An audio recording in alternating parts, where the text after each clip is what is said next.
if we go to war with Russia, it's kicking off again. It looks like between Israel and Iran, they're sort of trying to wind each other up a bit in the last couple of days. And could Britain come in on the side of Israel? And then so on trending this morning, I was saying that the other idea is, what if there's a terrorist attack? Yeah. You have an act of terror, you blame it on an immigrant, that then creates a state of fear.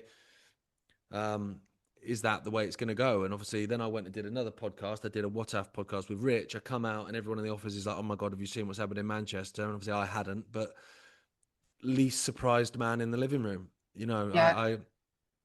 Because the thing is about terrorist attacks and false flags and stuff like that people get a bit confused by is they think when you say something's a false flag that you're saying it didn't happen. Yeah. Now, I'm sure there are those events out there that don't add up, but others are either it's a false flag because they're lying about who did it, or these things are allowed to happen. October 7th, for instance, was allowed to happen. There was clearly a stand down order put in place.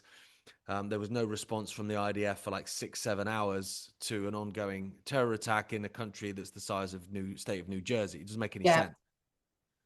And so, with this happening in Manchester, it's too early, obviously, to say what's happened because we don't know what's happened. But judging by the photo that's been apparently released of the man who carried out the attack, he doesn't look like a native Briton. He looks like a Muslim, which was obviously, how this was going to be painted. So at the point we're chatting, mate, it's like I'm reacting. But like I Yeah. say, when I heard about it, I was the least surprised man in the room because these people will stop at nothing to try and gaslight and terrify the public into accepting things they don't want and don't need. I think you've hit the nail on the head there.